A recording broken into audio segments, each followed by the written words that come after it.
Assalamualaikum warahmatullahi wabarakatuh. Waalaikumsalam warahmatullahi wabarakatuh.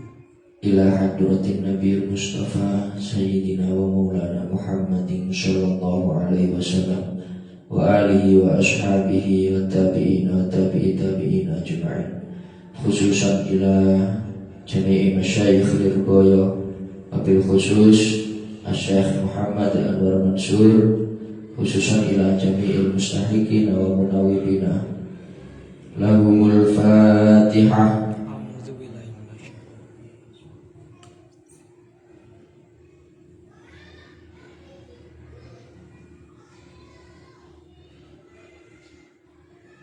Di awal pagi yang ceria ini, sebelum pengajian Jamul Jawame ini dibahas, mungkin ada yang mau bertanya.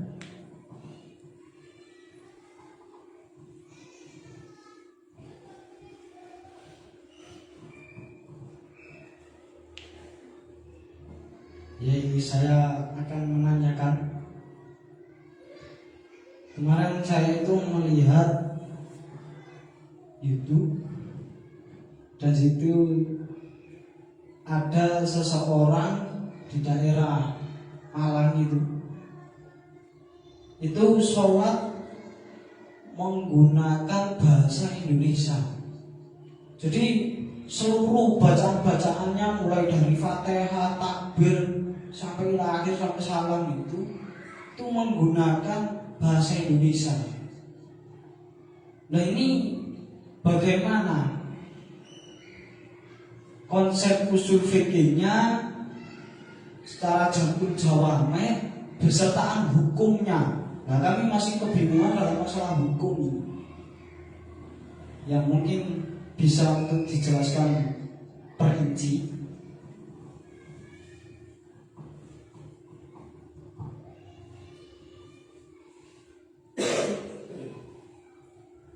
Oke, terima kasih.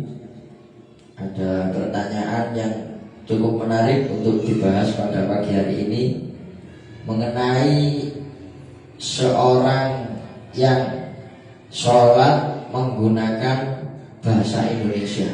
Nah, ini bagaimana hukumnya, bagaimana usulnya, nanti kita akan bahas secara perinci dalam pertemuan hari ini.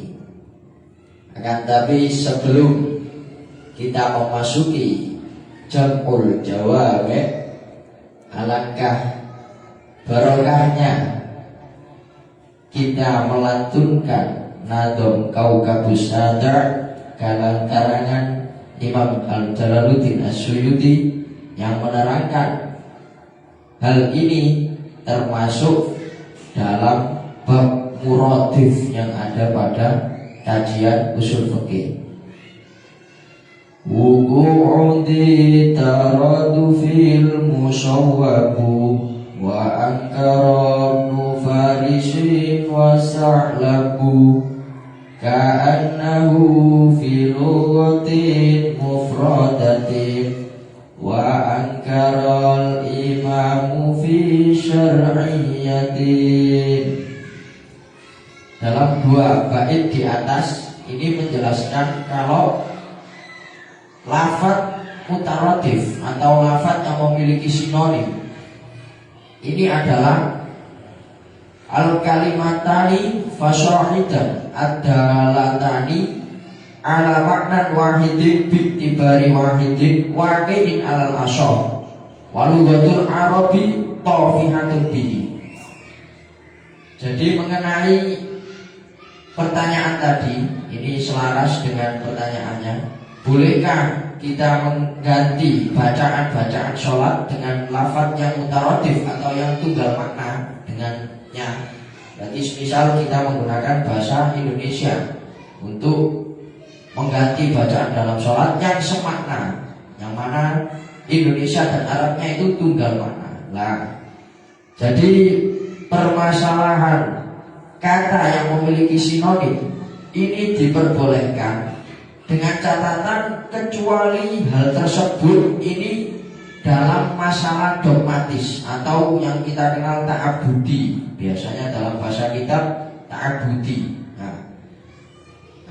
Jadi ketika kok hal tersebut dilakukan dalam masalah ta'abudi khususnya sholat, maka ini jelas sudah menyalahi kaidah usul fikihnya.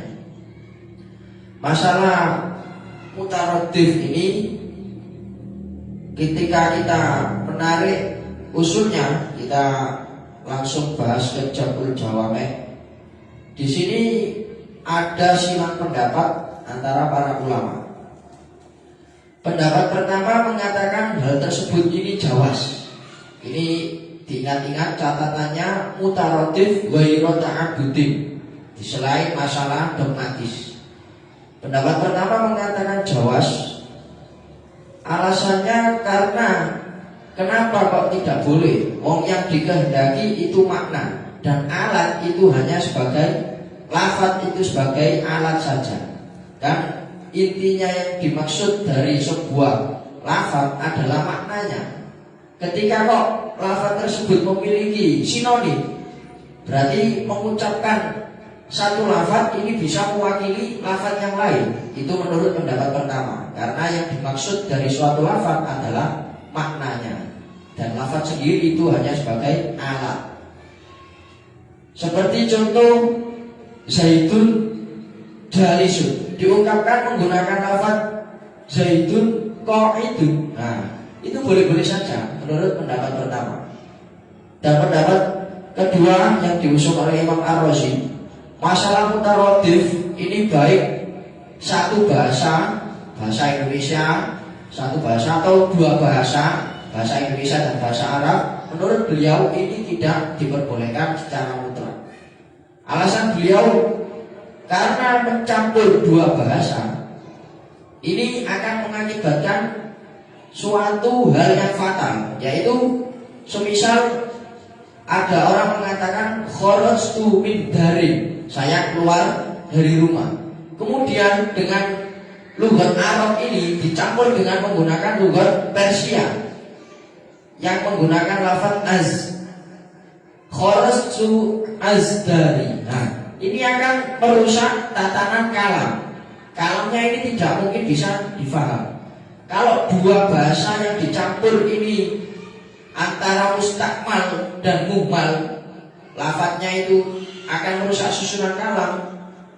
Dengan pola ini Imam Ar-Razi mengaulawikan, apalagi kalau hanya satu bahasa kok dicampur-campur, maka akan semakin fatal akibatnya.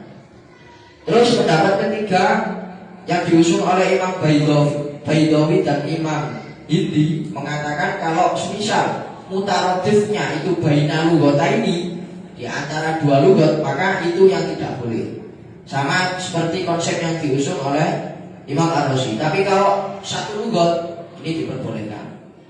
Nah, sekarang kita cari tahu kenapa kok mutaradif fi ta'abbud ini tidak diperbolehkan.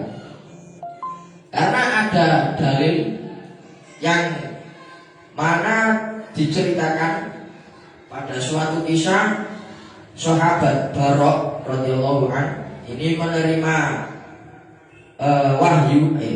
Sahabat Barok ini mendapatkan hadis dari Kanjeng Nabi Muhammad SAW tentang doa tidur. Kanjeng Nabi memberikan doa kepada sahabat Barok yang berbunyi amantu bi kitabika alladzi anzalta wa nabiyyika alladzi arsalta. Lafadznya menggunakan nabiyyika.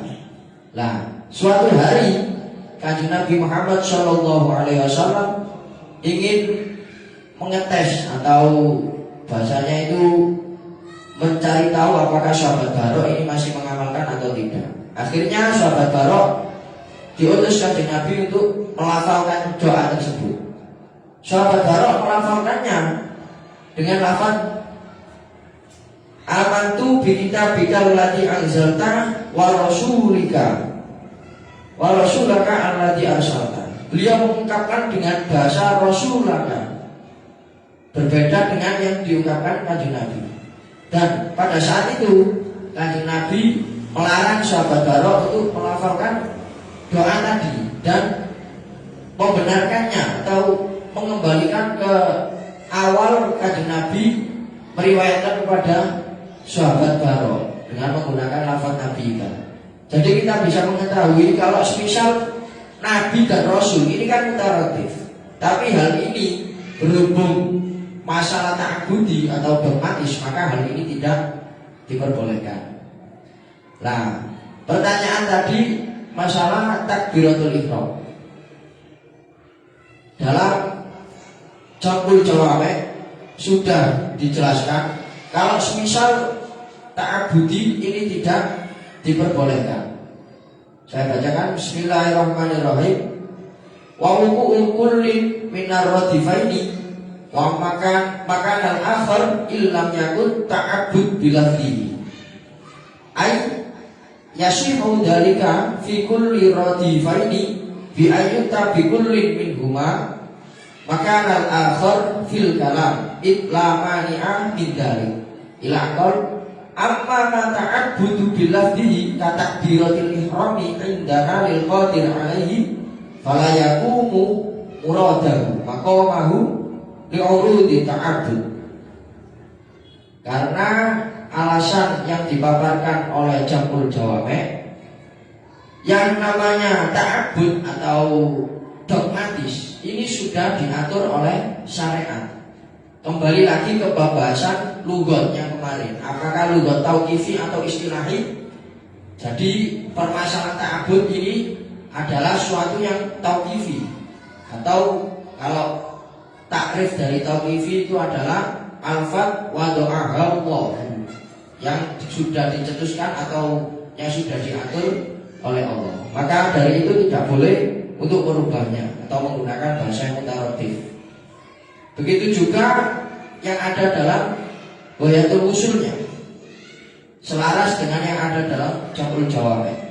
Wa 'alal ashahi innama intana dzalika fi ma ta'abbudu bilafdihi katakbiratil ihrami indana lil qadir 'alaiha li'aridi syar'i wal basu innama huwa lughawiyyun fala hajata ila taqyidi bidzalik wa iqyida bi al-usul.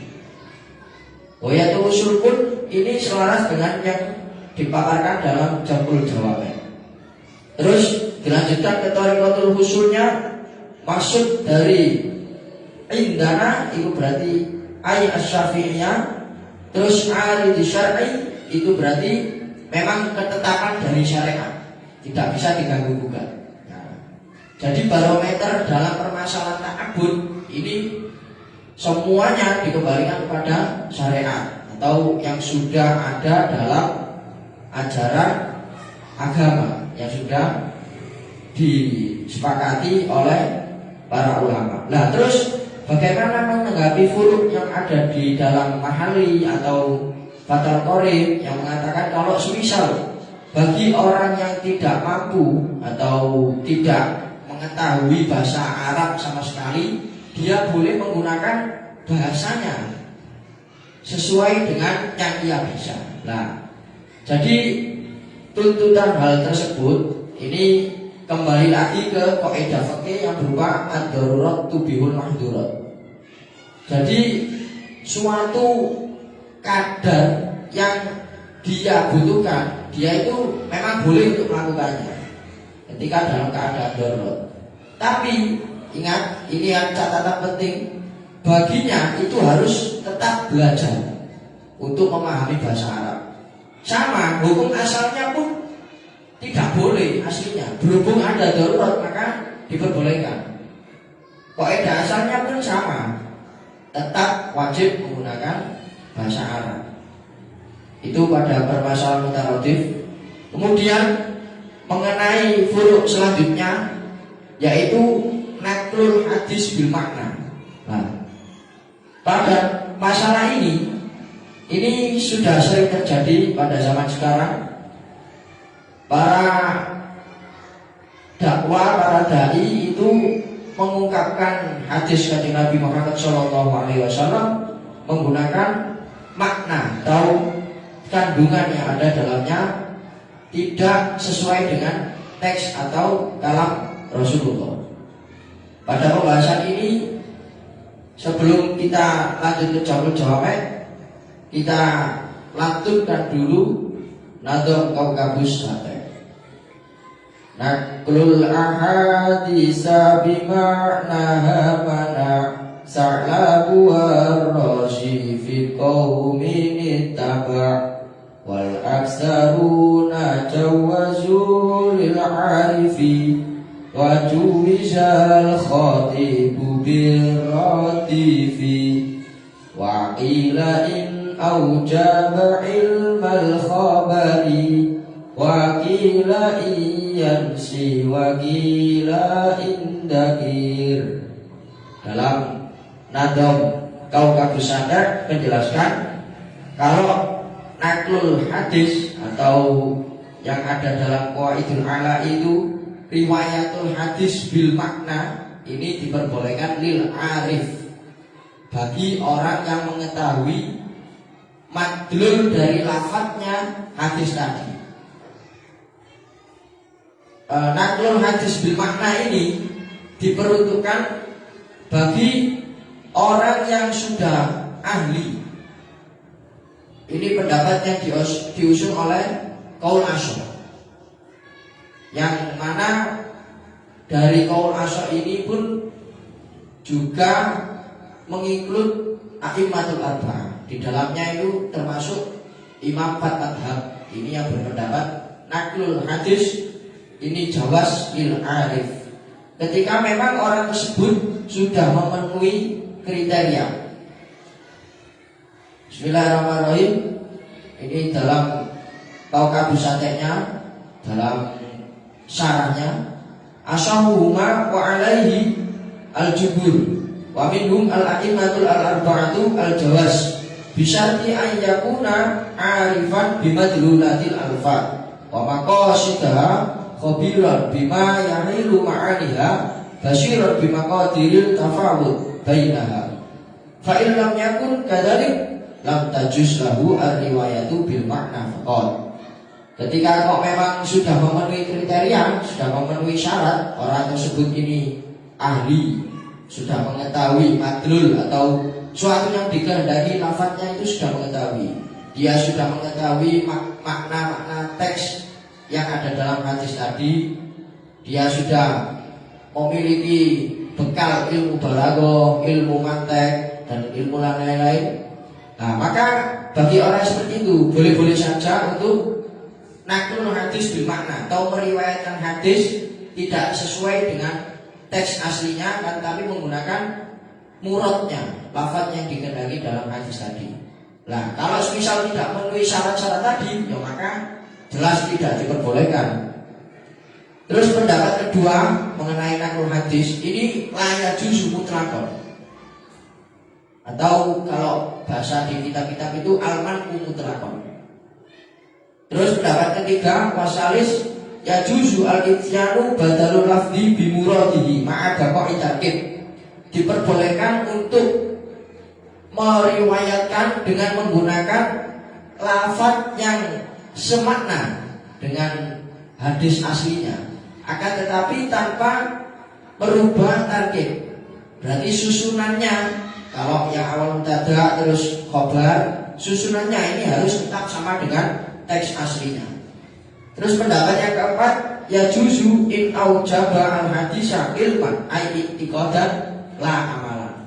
Pendapat keempat itu boleh menukil hadis menggunakan makna. Catatannya ketika memang hadis tersebut ini unsurnya adalah i'tiqad atau keyakinan, suatu yang mendoktrin. Nah, bukan masalah amal. Kalau permasalahan amal ini tidak boleh menurut pendapat yang keempat. Terus pendapat yang kelima, wal khamis ya juzu in nasya al-lafdhu di anahu tahmilu al-lafdhu wal makna wa ajib an adai ihdaima falil luzumihi adaun al-akhar wala yajuzu ma'arifdihi bi adami darurati alaih. Pendapat kelima mengatakan boleh ketika memang dia lupa dengan teks asli dari hadisnya. Semisal kok dia ingat, maka ya jelas tidak boleh, karena ya ilatnya sama dengan yang awal, yang permasalahan sholat tidak bisa menggunakan bahasa Arab tadi, yaitu darurat. Kalau dia hafal ya diadami darurat, maka tidak boleh. Pendapat keenam, aksuhu, berarti diperbolehkan ketika dia hafal. Nah, wa huwa al-jawaz ma'ahifdi li'anahu mutamakkinun min at-tasarrufi fihi bi khilafihi ma'anisya. Pendapat keenam berarti berlawanan dengan pendapat kelima.